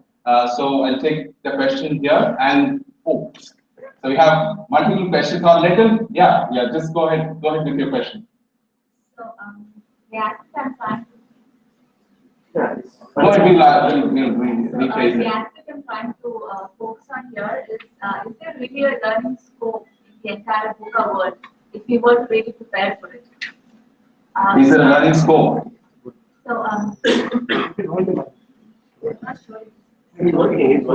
So, the aspect I'm trying to focus on in my question that I'm going to be calling out now is there really a learning scope in the entire VUCA world if you were to really prepare for it? In fact, talking about the entire dynamics that are, included in the entire VUCA world. So, so the question is, with the increasing amount of layer that's formed of this entire e-commerce and hyperlocal businesses in the entire industry. And even if you're not an e-commerce or a hyperlocal business, you want to go mobile. You want to reach out your customers through, the mobile apps or the web apps or whatever you call them. So it's somewhere landing to e-commerce or a hyperlocal business. And we have an exponential, opportunity for the sort of funding that these guys are getting in the last 1 year, if you were to consider. So I want to know, and of course, on the flip side is the humongous operational costs. And I'm not sure if a lot of these companies, they have huge operational costs and they still are running at maybe when the operational costs are much higher than the sort of funding and the sort of running expenses that they look at for their business. So do we, how do you really see the sustenance of these businesses in the market today? Considering that a lot of them in the last 1 year have also seen, disasters. And do we really see a strategy in there at all with these businesses? The strategy, a business strategy with these businesses, with such spiked business curves? She's actually talked about the new age business that is happening. She actually summarized everything. You actually covered most of it. But yeah, would you like to do that? Yeah, so I think the first part is you talked about learning opportunities in the VUCA world. I would feel I think there can't be any better learning opportunity other than the VUCA world. But one thing actually that's pretty much certain in VUCA world also is that there is nothing called as mediocre performance. In the brick and mortar business, there could be people who are actually doing a mediocre performance who would still thrive and live. But in a VUCA world, you would either have people who go for a kill or who completely get killed, as simple as that. So what happens is that you achieve rockstar success or all guns blazing now, as simple as that. So that actually teaches you quite a lot. If you win, I think you can go on propagating what you want and how you want. If you lose, few takers are there to listen to you, but I think that's going on an increasing path in India. People would love to listen to failures also these days. And talking about business strategy and the startups and all that stuff, I think you covered a whole lot much. I think it's pretty difficult to kind of summarize. But I keep dealing with them on a daily basis. I would certainly see a lot of scope for all these guys to still come and thrive. Because fundamentally there's a marketplace. And these guys, all of them are aiming to create a convenience for the customer. So when a convenience is being created for a customer, we are taking a paradigm shift as a country to move into a model where we actually outsource all the non-core strengths. We only retain the core strength and we all outsource the non-core strength. So I think there's a great deal of convenience, no second thoughts about it. But the people who go completely ballistic and completely go blow up money left, right, just to let you know for your kind information, if somebody would want to kind of acquire a customer in the e-commerce space, they have to spend for a single customer, they have to spend anything between $40,000 to $75,000. $40,000 to $75,000 for a single customer acquisition. So you can just imagine the kind of cost that's involved there. So you have to be really prepared for that kind of cost. But if you go all ballistic, again the stories of tiny owls or some other things will actually come. So you don't go ballistic, you go slow and steady, but you understand the marketplace and you create a sustainable marketplace. but then also belief that this sustainable model is going to be dead if you're not adaptable. That's my understanding. One is, I think, one of the things, let's say, is e-commerce or whatever, that we talk about more of a technology and convenience. But if you see underlying is logistics. That's old school anyway, unless you actually manage your logistics. So it will forces you to learn anyway. We have seen many a times these people come with beautiful apps and everything that we can do, and suddenly realize that they're not able to deliver, right? So I think these are anyway part of the learning that forces to sustain into the market. Can we go back to the class? I'll go back quickly. Yeah.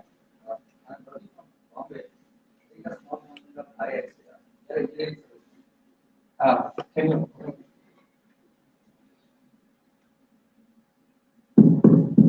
Ravi, you said, right? I'm Ravi. I think a company called IHCAR from Bombay. So this is an engineering service company. So my straight question to Dr. Rao as well as other HR people also there. Because if you see the present VUCA, volatility, uncertainty and all those, the present scenario, who will be passing out from the institutes? If you ask to join a small company, like startups and all that, so there is no future. If you ask for the bigger corporations, there is no vacancies because we are not expanding. But in paper, if you see 8,000 crores are coming, 15,000 are coming, my CM is traveling across the globe, coming over there, here and everywhere. End of the day, parents are saying, so much thing is happening, but you are not getting anything. Institute are paying 4 lakhs your fee, and how you are funding, banks are coming, giving the loans. End of the day, they will approach me. I said, boss, you are not eligible for me because you are an engineer. After 1 year, you will run away from our company. I will pay you 10,000 salary. My question is straightly for the two parts. One is the institutes as well as the HR leaders who are sitting over there. Why? Because the institutes, how they have to bring the confidence for the new generation who are coming out of the degrees. They are spending 4 years, 5 years, and money. Money is not a matter now. The time is much value.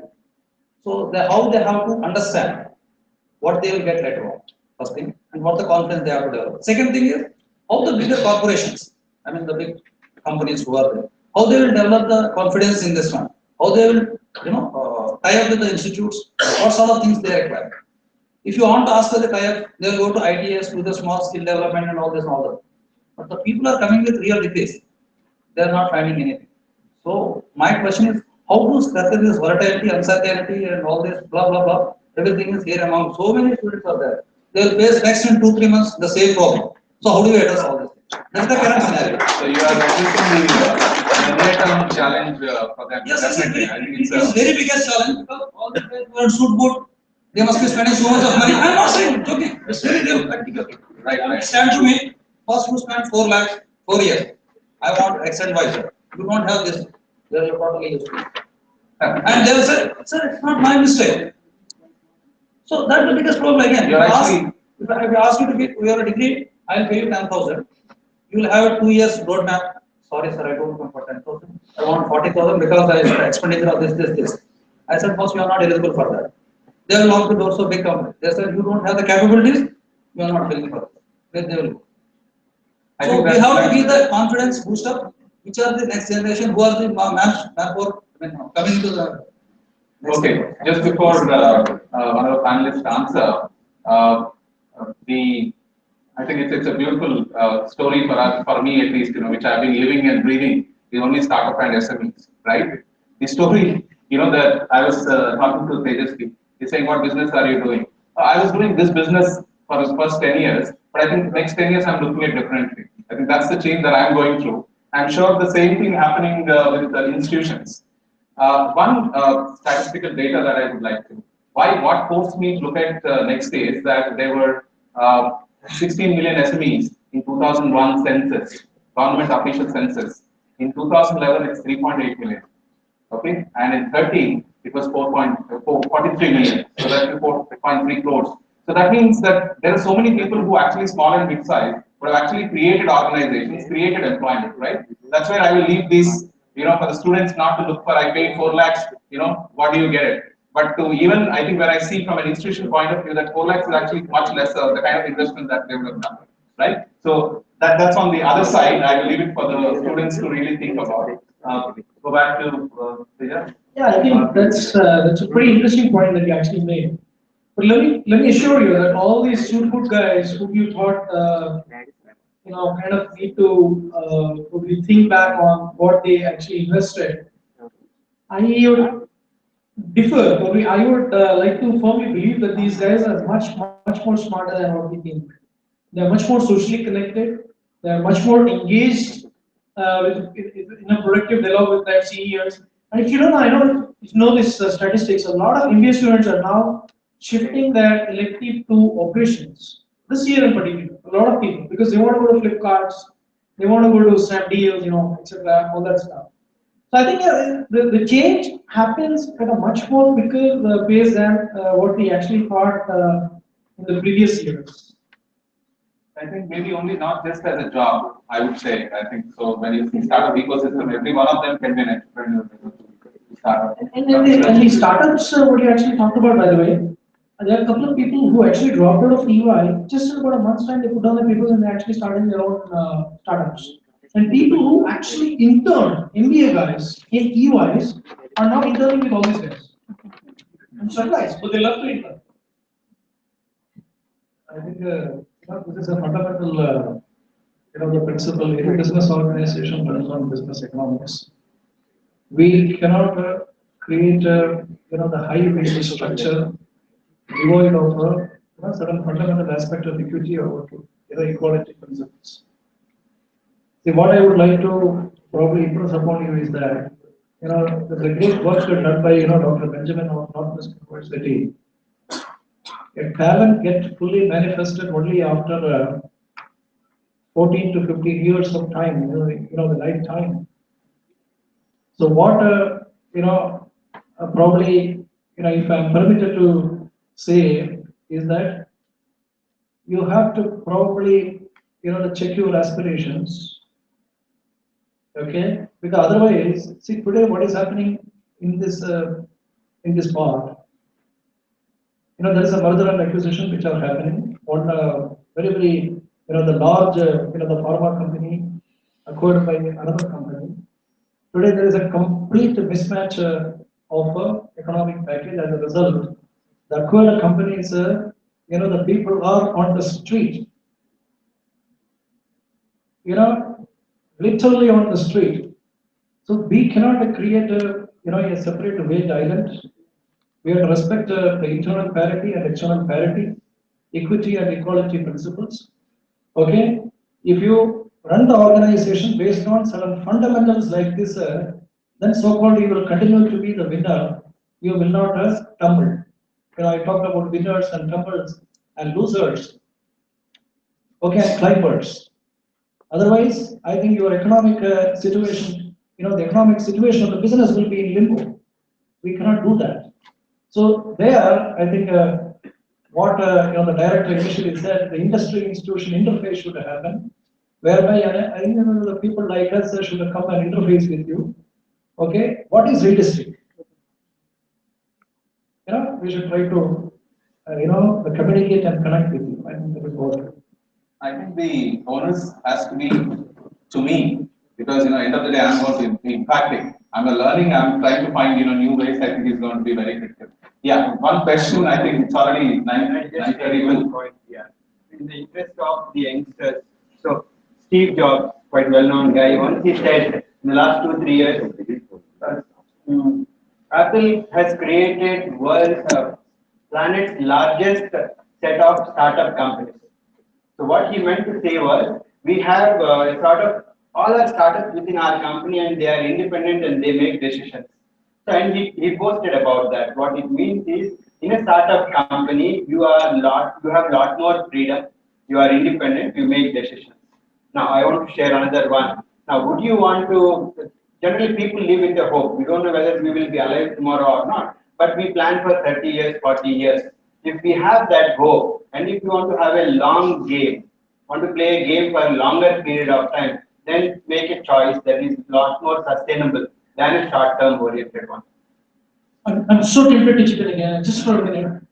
Leave alone you, me. I'm talking about startups. People like Sachin Tendulkar, people like Dhoni, people like Yuvraj Singh, today are doing advertisements. They're not asking money. They're asking mera stake. Yuvraj Singh invested in a friend's company of mine called Jet Set Go. for undisclosed stake. He advertised and he will support the company, but he hasn't taken a single penny. He took a stake from the company. Sachin Tendulkar, smasher, I think they opened this sports shop in Aurobindo Mall, right? He picked up a stake. So these are the days, when people are talking about stakes. Absolutely, absolutely. I'm also tempted to do that. Okay, there was one question. Yeah, go ahead. Just briefly, we will end up with his question. Yeah.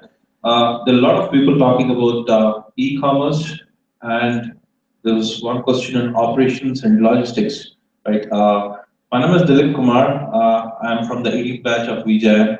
I represent Envista. We are a transportation and logistic auditing firm. Basically, we audit FedEx and UPS for our clients, right? So this is what I would like to say. Like the panel is really good for this discussion because, for my understanding, HR fraternity is the most VUCA fraternity, right? And the discussion really went on good. Since this is a startup company, let me share my experiences. What Mr. Mowley said that the human being is the best person. I just have one example. Very recently, we had a couple of people who had exited out, right? All of a sudden, this is a Christmas season where we have to do around a lakh 1.5 million packages we have to audit basically. There was a coding mistake that has gone back. We had, and we did not know that somebody has done a malicious activity on a software code or not. If we had to check back, basically we were not set up to the expectations to go back and check up. We did not have time, and we had to maintain everything in the line. And ultimately, our own employees had to do all the tracking numbers, pinging on the UPS website, all the FedEx website. We have done 10 lakh website tracking numbers manually done, which otherwise the software has to be done. So the human beings are the champions there. We were put in a very volatile situation by one person who exited in our company. The second thing happened was Mr. Jim Barnes, our managing partner, who came all the way from US, fled. The story site goes out. Everybody started onto the website, pinging. There was a technical actor who was working. There was a developer who was working, tracking the IDs. So it's all the story of human beings who can make VUCA, who can win VUCA, right? Thank you. And manage VUCA. Okay, thank you so much. So while you're actually speaking, I was only thinking about the customer, the UPS or whatever, who says 99.99%. Not a nine, multiple nines actually, because in a million, even they don't want to lose one or two. I remember because I work with FedEx, so I know what it means, what you've done. I think people, the tough times have actually prepared them to actually save at that difficult times. This is actually a very emerging business, I guess, in India. In US, you have guarantee set rate. Deliveries, 8-5 p.m. students to place, students to time. It has to be delivered, yes. Or otherwise, the credit come back. Yeah. Even I think today, logistics companies are offering. So, but it's a lot of hard work to go back, and people are the ones who champion. I would like to thank you, all of you here. Thanks my panel, for actually giving your insights and also being so active members. And any of the questions if are not answered, please do catch up with them at the dinner.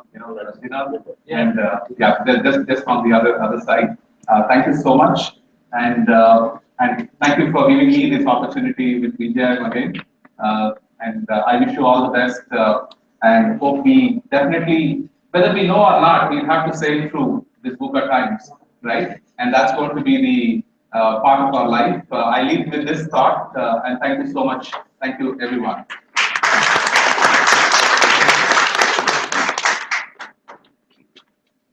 Esteemed panel members, Mr. G.R. Reddy, for an extremely interesting and highly informative discussion. I now request Honorable Dr. D.N. Rao to kindly present the dignitaries a small token of respect and gratitude from all of us. So please.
I now request my friend Khushbu to offer the vote of thanks.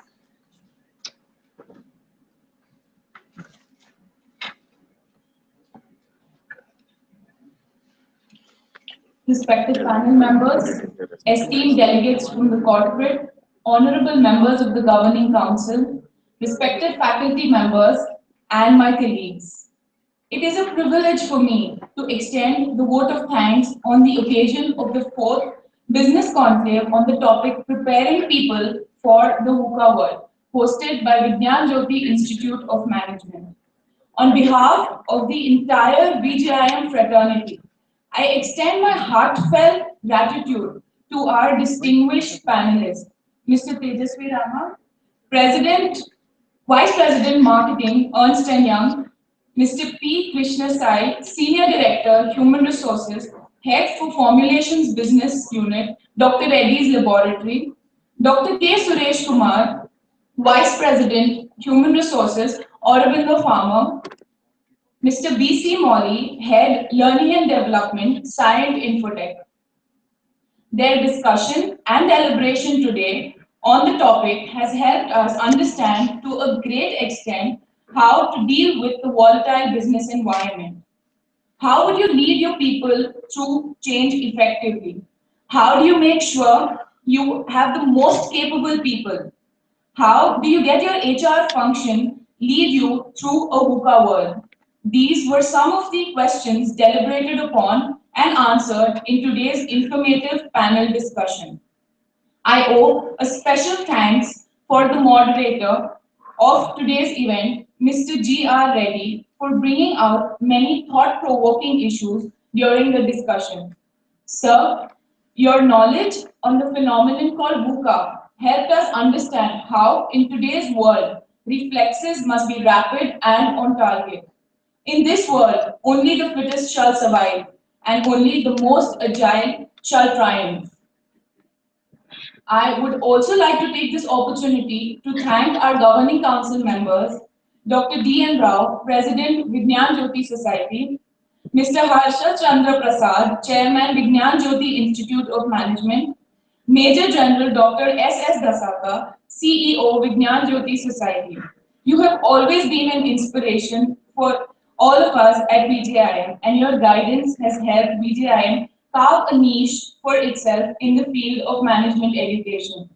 I thank the members of the media for their presence on this occasion.